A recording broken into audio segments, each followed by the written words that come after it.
My 23-year-old female boyfriend, let's call him Milan, 22-year-old male, is really proud of his Romani heritage. We've been dating for almost 2 years.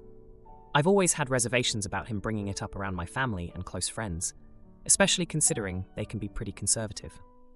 I've gently warned Milan before that it might not be the best idea to mention that subject, but he's always been pretty open about his background. At a recent family gathering, where my dad asked about Milan's full name, Milan mentioned his Romani roots and talked very proudly about his family heritage, a mix of Chilean and Romani. My family started cracking jokes. My mom tried to defend Milan and call him a handsome gypsy. It was cringeworthy, but Milan graciously accepted my mom's attempt to lighten the mood with a hug and kiss on the cheek. My dad and 2 older brothers were on the meaner side though, throwing lame jokes and barely keeping it together when Milan was talking about the names of his cousins and aunties. You know, saying weird stuff like, "Oh, that sounds like a pain medication," or "That's a lot of points for Scrabble right there," and some borderline xenophobic stuff about being grateful we're not in a third world country.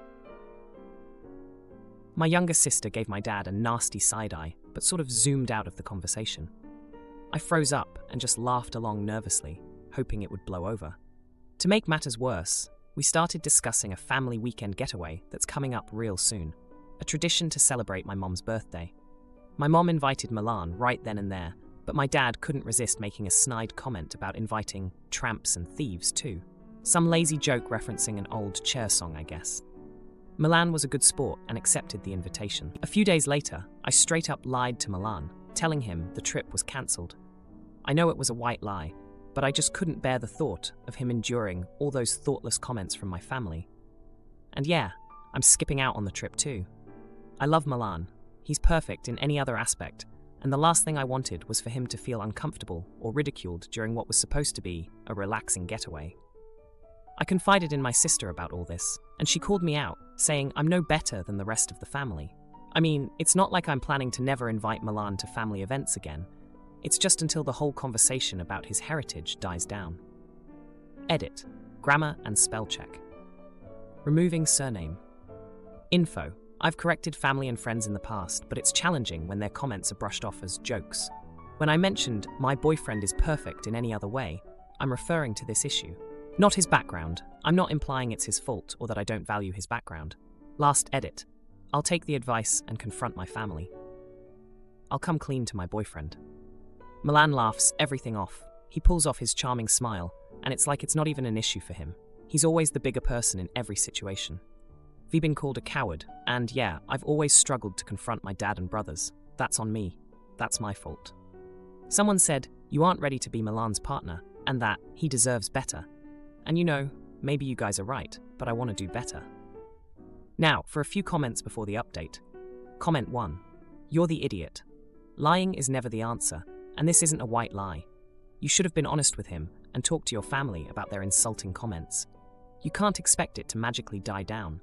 Be upfront and let them know you will not be around until they learn to treat your significant other with respect. Comment 2. You're the idiot. The people who need to be handled are your family. Your boyfriend deserves better. And by the way, your upbringing is definitely showing in how you talk about his weird name and such. Plus, you use his real name if this isn't a troll post, which I'm not sure about. Now for the update. A lot has happened since my last post, and I'm still reeling from the events of this past week. After I shared my story, I knew I had to make things right with Milan and confront my family. I couldn't let their narrow-mindedness slide anymore. I decided to come clean to Milan about the family trip. I was terrified of his reaction, but I had to be honest. When I told him, his face fell, and for the first time, I saw the hurt I'd been trying to protect him from. He didn't get angry though. Instead, he asked me why I felt the need to lie. That conversation was one of the hardest I've ever had. Milan reminded me that he's faced this kind of thing before and that he can handle it. But what he needed was my support, not my lies. Feeling like the worst girlfriend ever, I promised Milan I'd stand by him and address the issue with my family. I couldn't shake off the guilt, knowing I'd let him down. Milan, with his incredible capacity for forgiveness, just held me and said we'd face it together. The next day, I gathered my courage and called a family meeting. I was shaking as I told them about the hurtful impact of their jokes and comments. My dad tried to brush it off, saying they were just having a bit of fun, but I stood my ground. I explained that Milan's heritage is something to be respected, not mocked. My mom was quiet, her earlier defense of Milan now seeming hollow. My brothers, who'd always been the tough guys, actually looked a bit ashamed when I pointed out how their words were not just offensive, but downright discriminatory. My younger sister, who'd always been the quiet one, surprised us all by backing me up fiercely, telling the family that their behavior was unacceptable. The real shock came when my dad, after a long silence, actually apologized. He admitted he hadn't thought about how his words could be hurtful. It wasn't a complete turnaround, but it was a start. My mom followed suit, and even my brothers mumbled apologies. But the drama didn't end there. The family trip was still on, and Milan, being the incredible person he is, insisted we go. He said it was important to face these issues head-on rather than run from them. I was worried, but I agreed.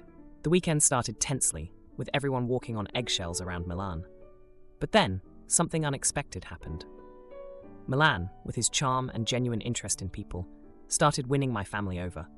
He shared stories about his culture, answered questions, and even taught my youngest niece a few words in Romani. However, the real test came on the last night. We were all sitting around the campfire when my oldest brother made a snide remark about Milan's family moving around a lot. I was about to jump in, but Milan beat me to it. He calmly explained the history of the Romani people, their struggles, and how proud he was of his nomadic heritage. You could have heard a pin drop. Then, my brother did something I never thought I'd see. He apologized, genuinely and sincerely. He admitted he'd been ignorant and thanked Milan for educating him.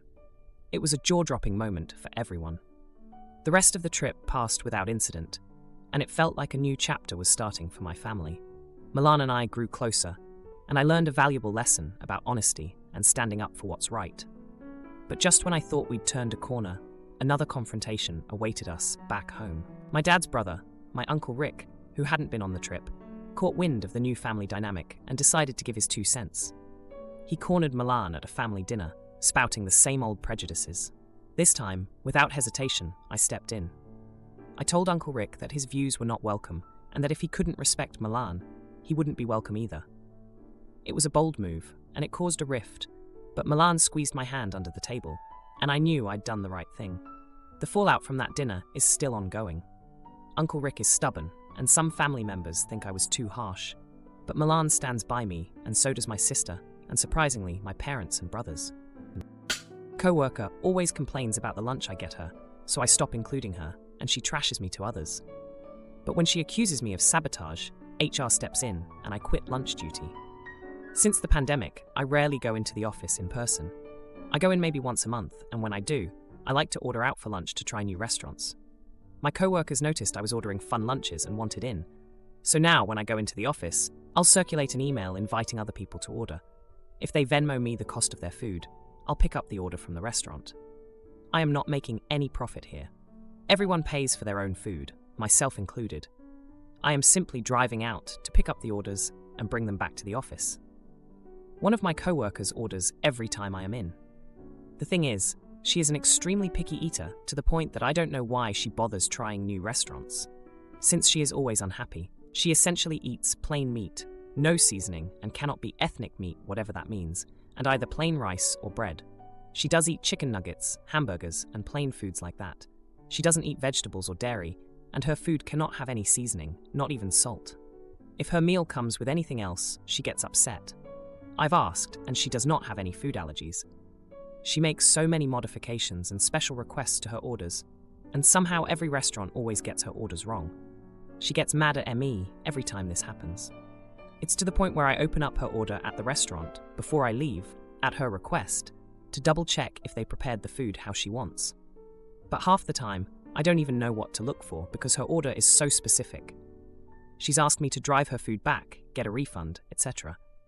I think this is unreasonable, and also would take time out of my workday. I am not a paid meal delivery service. For example, last week, I went out and picked up Chipotle for everyone, about 10 people. For her order, she wanted white rice and carne asada, with nothing else. I thought this would be easy. I did the pickup option, and in the store, I sorted through the bags and opened her order. It looked right to me. When I got back to work, she was pissed. I guess she was mad that her bowl was not full enough. She wanted me to leave the office and drive back to Chipotle and ask them to fill it to the top with more rice and carne asada. I refused because I had a meeting and didn't have time. Also, I didn't think it was my job. She felt like she didn't get her money's worth and then asked me for a refund. I didn't pay her, and I went to my meeting and haven't spoken to her since. As more background, this woman works in a completely different department from me. She is in no way my supervisor or anything like that. Would I be the idiot if I tell her I can't pick up her order anymore? It's getting to the point where my offer to pick up everyone's lunches is stressing me out. It used to be fun to get out of the office to stretch my legs, but now I dread it. Now, for a few comments before the update. Comment 1.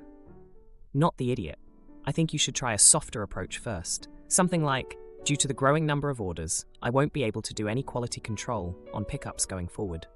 If your order is not fulfilled by the restaurant, you will be responsible for resolving it with the restaurant.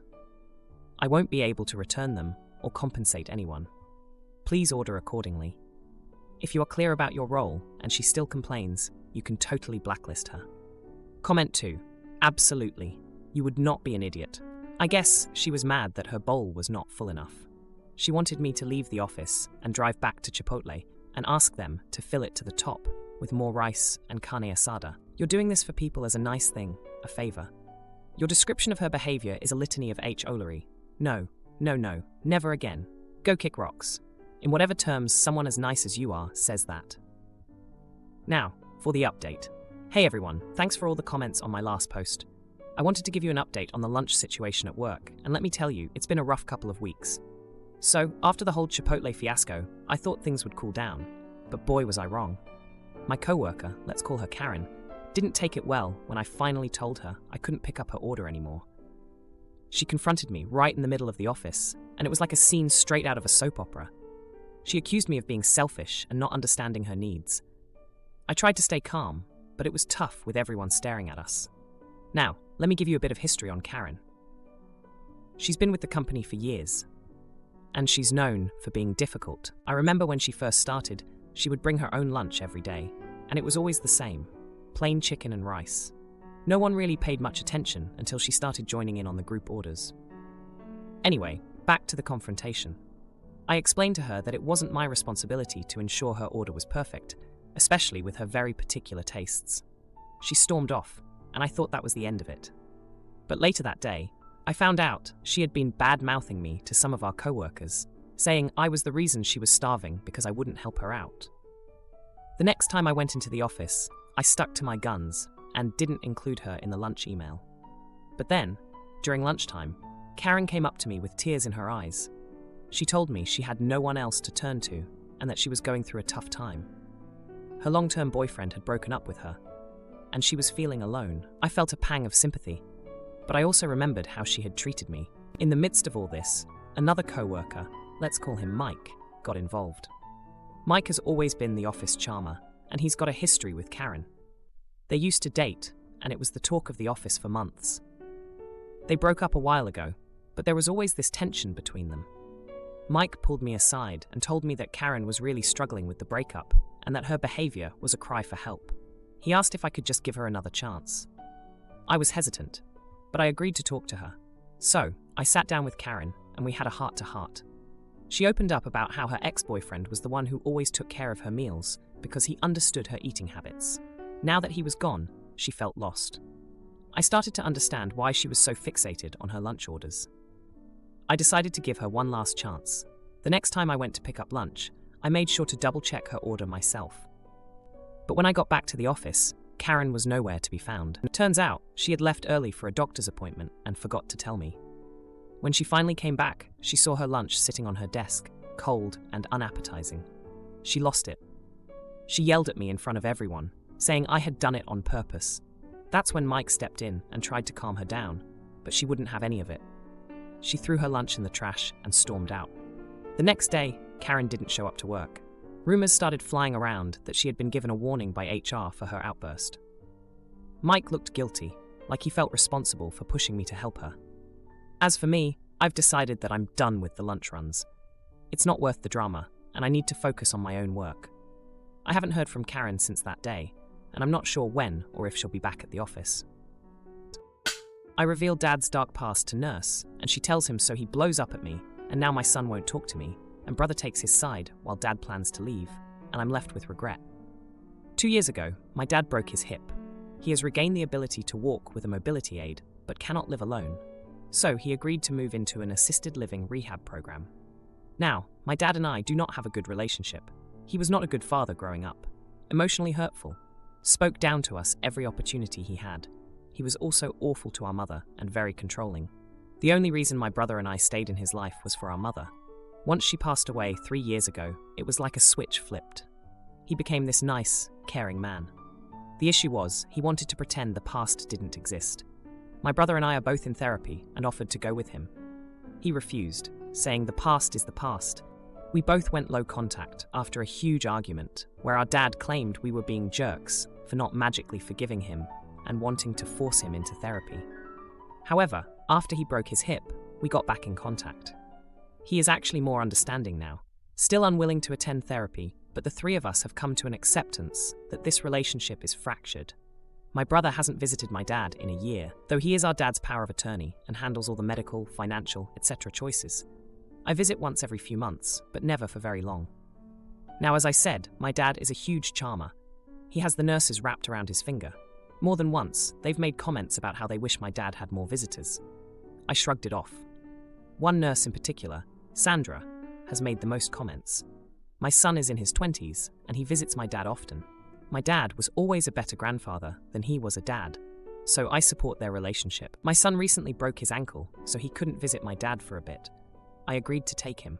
I sat in the room, responding to emails from work and the like. Sandra came in and started gushing over my dad and my son. I went to make a call. Sandra followed me and mentioned some event the home was having for families. I said my son was going. She asked if I was. I said no. She said I really should be involved more, and how sad it was that he doesn't have many visitors. She mentioned that we only have so much time, and we don't want regrets, do we? I tried to shrug her off, but she kept going on. Finally, I snapped and told her everything my dad had done, including refusing to do the work to repair the relationship. Sandra was in shock and said she didn't expect that. I said, "Yeah, so maybe mind your own business." Sandra walked away. Well, I guess Sandra has been less friendly with my dad, still doing her job, but my dad says that she's not being as warm, and she strictly does her job, nothing else. I don't think he knows what happened, as I didn't tell him. When telling my husband this, he said I should have kept my mouth shut and just brushed Sandra off. That my dad is a different man now, and while it's okay for me to want to keep my distance, I shouldn't ruin his friendship's dynamics now. Am I the idiot?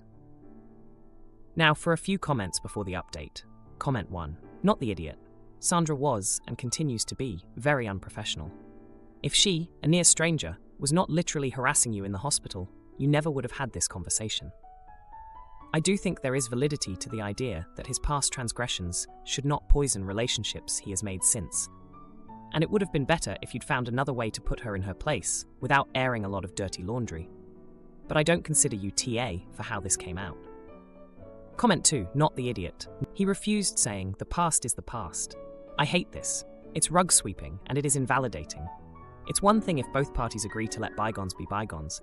It's another if just the offender wants to forgive and forget, or let the past stay in the past, in an effort to diminish the suffering of their victims. Pushing reconciliation after one of the two parties refuses is disrespectful. Now for the update. Hey Reddit. It's been a month since I last posted about the situation with my dad and the nurse, Sandra, at his assisted living facility. I've got some updates that I think you'll find pretty interesting. So, after the whole blow-up with Sandra, things got really tense. My dad started noticing that Sandra was acting different around him. He's not dumb, he could tell something was off. He kept asking me if I knew why she was suddenly so cold, but I played dumb. I didn't want to admit that I'd spilled the beans about our rocky past. But here's where it gets juicy. My dad, being the charmer that he is, decided to confront Sandra about her change in behavior. He's always been the type to face things head-on, even if it's not always the best approach. Well, Sandra, she's a straight shooter too. She told him everything I had said. You can imagine how that went down. My dad was furious. He felt betrayed that I'd shared our personal history with someone he considered a friend. He called me up, and we had a huge argument over the phone. He said I had no right to air our dirty laundry like that. And I shot back that maybe if he'd been a better father, I wouldn't have such dirty laundry to air in the first place. Now, remember how I mentioned my brother is the power of attorney and hasn't visited in a year? Well, he got dragged into this mess too. My dad called him, ranting about how I'd ruined his relationship with Sandra and how he felt alone now. My brother, who's always been the peacemaker, tried to calm him down, but my dad wasn't having any of it. In the midst of all this, my son, who's been recovering from his broken ankle, decided to visit his grandpa again. He's always seen the best in my dad, and I didn't want to ruin that for him. But when he got there, he walked in on my dad in the middle of a heated phone call with my brother. My son didn't get the warm welcome he was expecting. Instead, he got a front row seat to our family drama. My son came back from that visit looking like he'd seen a ghost.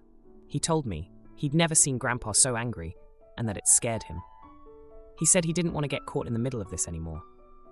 That broke my heart. I never wanted my son to feel the way I did growing up, caught in the crossfire of my dad's temper. But here's the real kicker, the part that feels like a punch in the gut.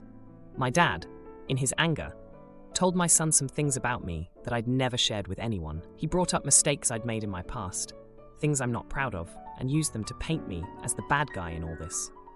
My son was shocked, and I could see the way he looked at me change. It's like my dad had planted seeds of doubt in his mind about who I was. I tried to explain to my son that people make mistakes, and that I wasn't the same person I was back then. But the damage was done.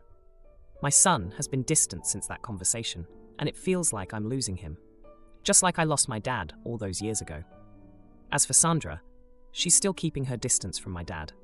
She's professional, but nothing more. My dad says the place doesn't feel like home anymore. He's even started talking about moving to a different facility, but with his health, that's not really an option. My husband, who initially told me I should have kept quiet, now sees the fallout and has been trying to support me through this. He's been great, but I can't shake the feeling that I've messed up big time. If you liked this video, you'll probably like these too. Also, while you're here, please consider subscribing. It's your support that keeps this channel alive and allows me to make better and longer videos. Have a great day.